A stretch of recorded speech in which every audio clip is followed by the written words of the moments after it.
أعوذ بالله من الشيطان الرجيم بسم الله الرحمن الرحيم والصلاة والسلام على الأتمان الأكملان على سفير الأنبياء وإمام المرسلين محمد وعلى آله وأصحابه ومن والاه. الحمد لله أنا كلام دمنا الله تعالى توي كان سنسي الله تعالى كان دنيا نمن كيما نمتي هنا بغولا هنا بغنتي كسولك على كركا عليه الصلاة والسلام أنا سمو أنا جنو أنا مغمن تكونو كوسان كيما لونجه لنا لو على تكونا كرانا جنو كو أمبدو نامبولاي أمبي نينكالي question réponse ambo bondalola نينكال دما دو بامبولو بي إن شاء الله أمنو لو جابي داوما نالو تالا يجني ningal folo wemu yako slama abafika musufuru musumiti islamai musumi sumu te islamai mususumu ko fo don uya furuna furuna dolo e condition yala aka nyinu feku ye furuna furu global farani konka abela jeni donc uya mina dolo sa uya yola ko golla ko fo mime musufuru la olu be doro sakana nae ko kitibe ke chugudi ambado jabi mu sanu jabi che falo salamaw ayan jija salama muso chama banna ani salama muso furu olu cheke donc katimi muso minti salama mi asumo ko te salama yini afuru problem kacha atayibat li tayyibin الخابسات للخابسات كافري نيوم تشيني مسولوي او فلالو بفور نيوما سلاما فلالو بفور لا نيوما donc même ni ka musola tubi ka las ka slamaya ka turu temet slamaya furu kama ni furu salabe bo slamaya la wala mana tagare so e cherete slama berebre parce que mo jama golu slamaya fana ka toro refene te silla ni muso tara sorete islam berebere fana e yere na taga anofe église la idem lo bena pi ko fe dembe muso lo bolo o be danu ya muso be dem fidini bolo na katana église la ele ya lube ele ma ele san ko fe avec chrétien lui or chrétien mumbe bi o be chrétien to lo fola kasoro hakika ya la chrétien ote ele be tala église la ele ni muso do betala nyonga fe ko on vit ensemble ibe muso ni ka kibula ko je vis avec quelqu'un est-ce chrétien din la mfurutiwa ka muso do tati ma furi ma furi ka dem soro nyonga fete ina fo bani sagabe din soro la chogomna ko on vit ensemble o lo gelme ka église u fa ku ye chrétien ka soro chrétien uté ida ambade min ka pso ma islam din fu keton jabi emi dolot ke islam muso ya fu na fule ala ka fe muharameyma ka dolo danga ka firi baga danga ka sambaga danga fo ka ta songo ere danga dolo tisika do slama ya musufuru na fulo yala nu ko ke condition loe ke son jabi mu ka ya fa musun furuliko ta furu dabla dolo tisika ke slama che musu furu na fulo donc wallahu aalam ala loe lon magay flana ye muye do muso balekun nyamogo muso babula be nyamogo yala anana ya muso la kalbe ka nyamogo muso en furu mais ale tise muso flakoro donc muso mbale ko ale bono lo furu sa ka nyamogo muso furu olo kama dentigu ala kala alayhi salatu wassalam ni bana ala makama ibe problem soro أقوم من جاءكم تردؤون دينه وكلكه فذوذوا نمو من أو فكابا ودين مسونوفه na dine ka awje ajugo ka awje ay din dama aka condition flalo bla ay ke slama brebre ay ke mo jugo nyumay ma awnya condition mu abe barake la mi lu ba fewa donc ni ka ala kira condition ntoyi idi musu ko lebe ni misasro mo be nyamuga ke kanya ka musu ta ko fu nyam fu musere ba kalama esigo ye adama den jugo nyumay katla kana fo muso ina ba kanya mo muso furu donc mine ele furu sa esigi mo kan ki den furu o mo suga ma depuis furu ke wakati donc mais ana laba donc ako musoma ko ni musoma taga ako muso ita muso ara kaya donu che ako masala kaya donu che kabubo na kalbe tagala donc muso fana kaya donu che kata somo ka minando tuyi o ya soro fene ave musum la bola o ya juru bala tun muso ko kaya juru sara ko juru sara o to masara juru to bala muso tagala muso tara kaya minamu to min to suko no fene muso ka wele ka be na minata kale ko fere donc o mo suya nu horonya tula dine tula adama dinya tula donc tisrana Allah talanye dina adama dinka ko sayabi ibe bimina tirstan ka wula sebe ke to mine tolo sin dugu be ke to chugo mine tolo ibe na ke fiento esane sini chewa ikere kile mena fagawa ibe na laba chugo ya mine tolo na adama dimbe mirulla ibe ko do tui na adama dinga ko do ke ko do bisro mo ka ko jugu ke lumina foiti la uluna me ko ki soro ulun lola alomena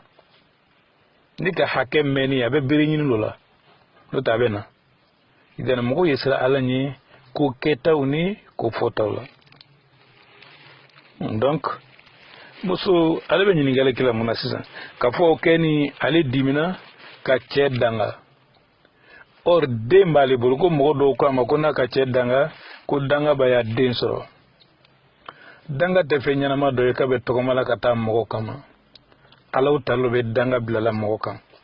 ala kala ko deni mafuike donc alni musuma kuma muso tunga fuyi foere duzukasi mbila cheka minke ni ala yerela ni ala ya danga kaboni ele tay muso manga fuyi fo ma fuyi tay densoro inshallah denire mazlum denire tonyonlo faka din tonyo kale re tonyo ne ala sona fuyi te din soro mais al na makuma ala rebe na kuma a place la donc ñin ngali sabana bana bagato eski islama bana bagato abe daga mo mun me yala dine wele mo be yala docteur sola ko ga silike bana bagato ka abe daga ubeta siliki kan wala ate daga parce que we dawa lo mo la nyina ka do dine la ni aka ke fura ele docteur sola muna ta amata siliki ga yalu kono ele be ka fura lo ke docteur lo ki wo pero bien lo be pikir kella al sorom bele la wala ma sorom ndo la pourquoi banabagato la rote église la ngo mo be to église kono ka boka biuba takata docteur sola wudne lubla église la mo ile weta selu kange be kiliya nyini lola no bena ele ya kenayama donc o bora ebi eki yere sorobe ko mo na sele kaminge ko lo kabana ele kenera ko ya adresse di ma téléphone numéro ibn wole jassa ele bena ke chrétien sono litegi église ko no ko bana ba to be tala fora kele bana ba to be bola église ko no kata do rasul ele dumbe do rasul déjà islamaloyi ya ala daliye docteur ya fora ke wolo kapsema kana to beta seliki kan wallahu alam donc lon ma Allah taala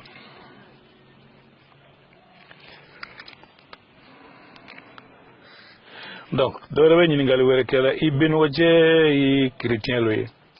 ele islamay asara abje ga daga yi ibe participer aya suko yala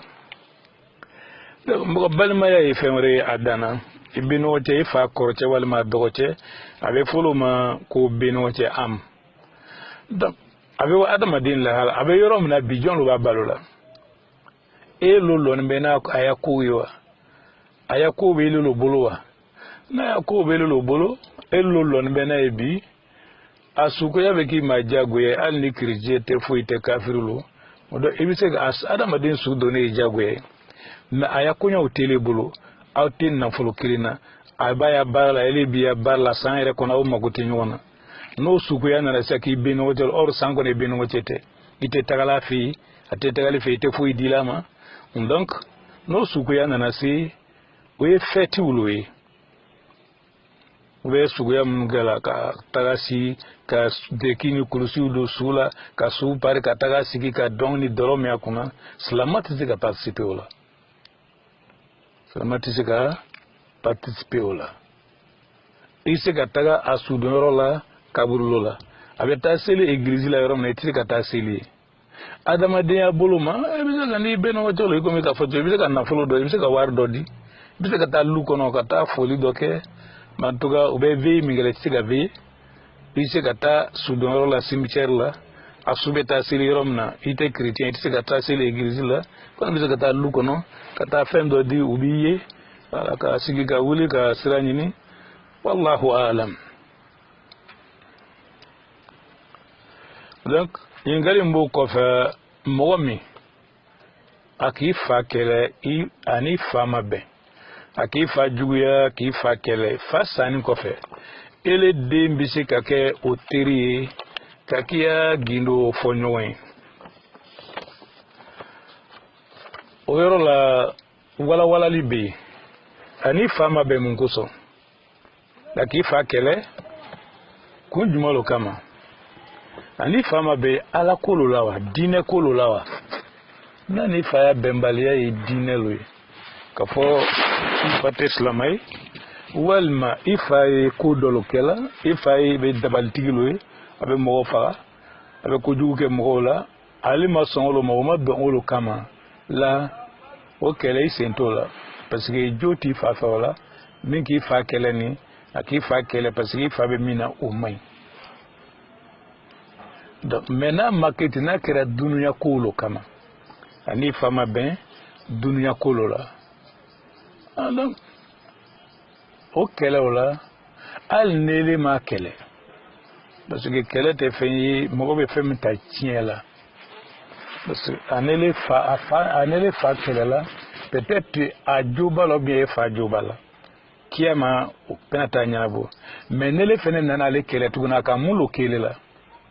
donc kiamana ne ya kiti sera jobe kele tala parce que ama dokele la elo ka dokala ama dofo elema elo ka dofama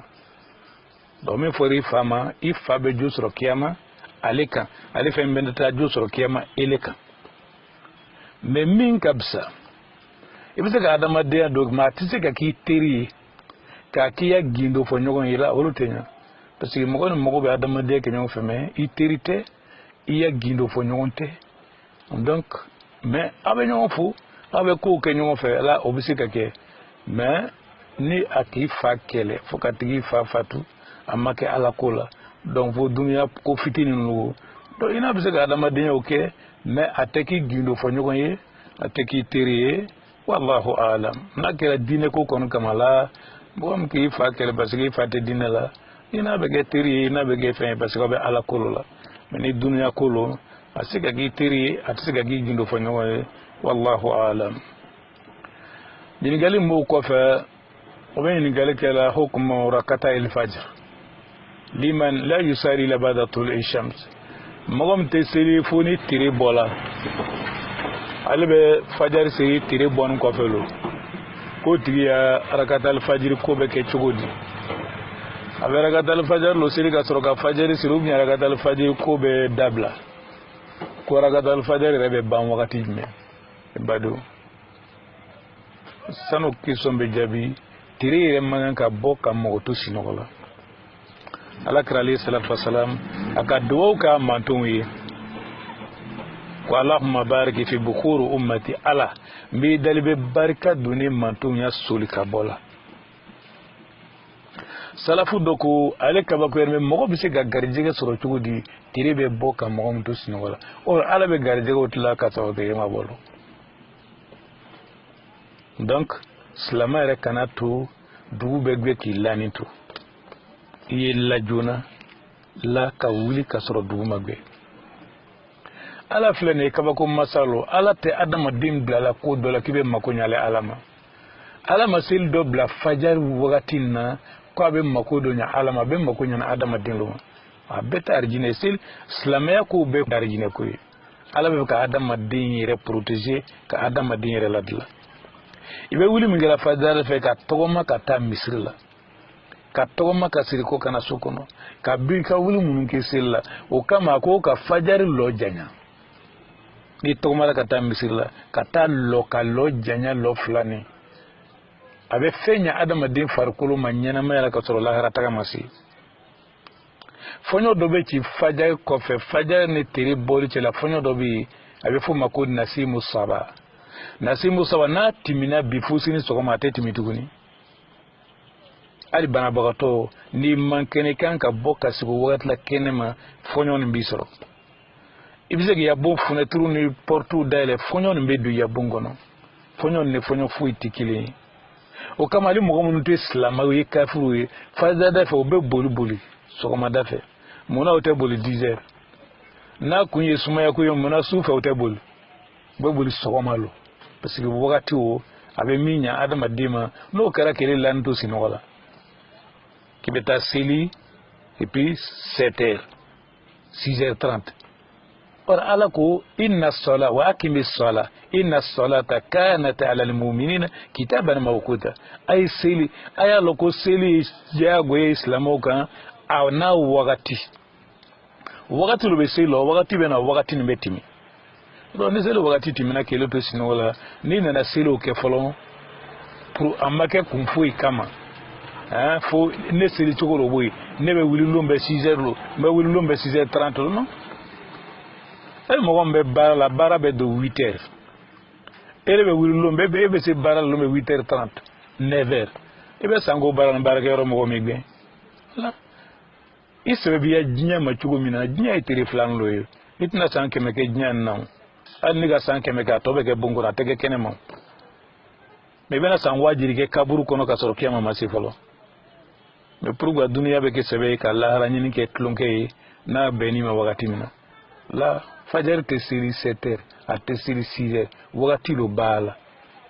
ni te bola fajar bana fajar timina ibe ke amigo e jusre ala be son ala ibolo problème do kama londola mena ke siri chugo ala be ba yasella donc rakatal fajr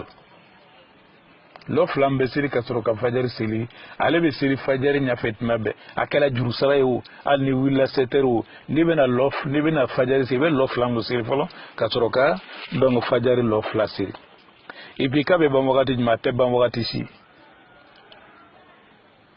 al ni bena ke sinu lo be kunu taj juru sara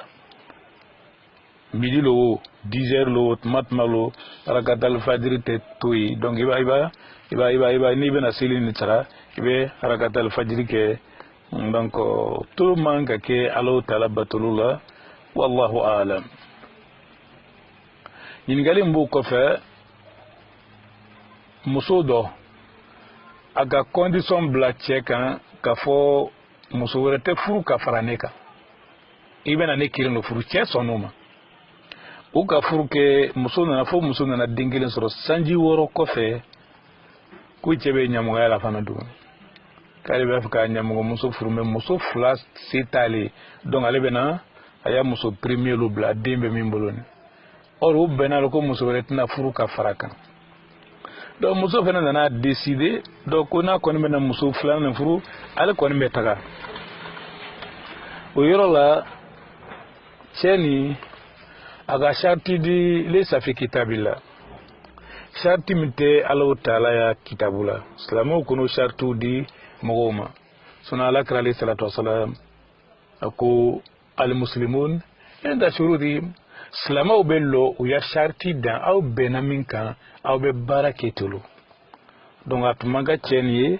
ayitaga musuwere fu ka fara musun ka pasi u bena uluka na nana nyini saka bena musufuru abe négocier ni musuni ube bala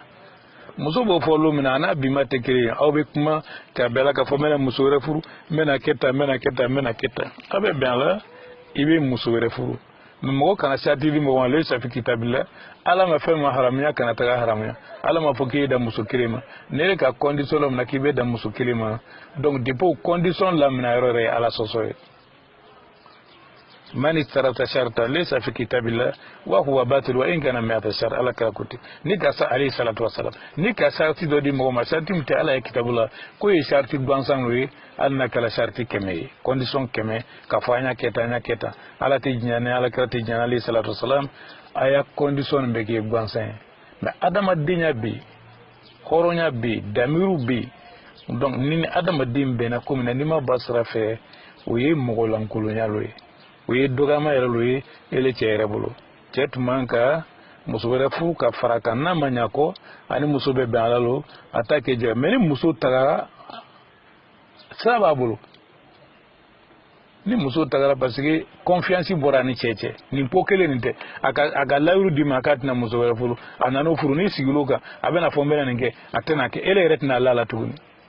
donc no akerati ni muso tagara la haraja basitama inshallah mena sera ka sabale ka sigi comme demba bolo déjà donc ha olo kabisa katimi fursa problem kacha wallahu ta'ala alam donc ni ngali mbo ko fe cedo ganya mo yake ni muso do yi ka den soro nyamo demi fleni ama ko juguke dema ba kalamayre ala ta adama din domna adama din ya jurumu doma soro do jurumu mi ka koroni nyamo dembe soro nyamo yamna a jurumu ni aka koroni dini donc den tana nyininga akitila kiyama lona bangi baga fla kungolo me nyiningali mu o den kunlila dugul limam do bisika taga ka to den kunli ke wala la sadali daria mogo mire kanya mogo yake folo ka den sorala akan ka maluya mogo ya fokal kanya mogo den soroni do de musui surtout ka fokibe na mogo wele kibe no den kunlike ni dara limam na vega limam nenilo ni limam sona kataga limam ka ere nenilo parce que den ta fere yeda din tola etete demi e chugudi limam be soka déplacer kata din tola la nyamogo ya kela ya din areta te din aba tola ka kedi al walad lil firas wa lil ahir al hajar den yedde tigi te nyamogo ya kela te gaba kurum loy ni chegban lo gwen ya keme ka gwen ka bo dugu kono wal ma jamana kono sandi kele mo kan kam maloya ay fo ki ka kono la do di musulman maloya o den soro la fane kibe mo wele ko ka to dengulike fo adama dumi ke horon al nit islamay aga nit islamay yike horon e be mayma kam mo wele o denkulila donc wallahu a'lam lon be ala ta'ala inshallah ala kam ban sima ni gali atasi wala akhi ni gali kono tona analaban umi moya kiti tili woro sunu fi shawal silikalo nanya mo bako sum blasra tili woro lo kanga do silikalo kono ale ka tiri nan lodo kodo nana balibana walma ni musolo aya aida nana donga masika to tiri flani do abo jurusara walma abeke chogodi kara alayhi salatu wassalam akafan man ni mugom karam sungalo do katoro katiri wolo do la mina shawal donc seli kalo kono wakati lu blara ka dambla wakati la ni seli kalo bana wakati bana donc aka tiri nani min do nardu ama nyina Allah taala fa ala tiri woro baraji dama ala lu arhamur rahimin ama bana lu nana bali walma musuya dalu nana bali agati na mindo be wasake ate tiri flani sara kalo werawa kalo minte shawaluye wallahu alam ربنا تقبل منا انك انت السميع العليم وتب علينا اللهم انك انت التواب الرحيم واغفر لنا اللهم انك انت الغفور الرحيم واجمع لنا اللهم خير الدنيا وخير الاخره ويسر لنا اللهم اليسر وجنبنا العسر فإن تيسير كل عسير عليك يسير وصلي وسلم وبارك على عبدك ورسولك نبيك محمد وآل محمد.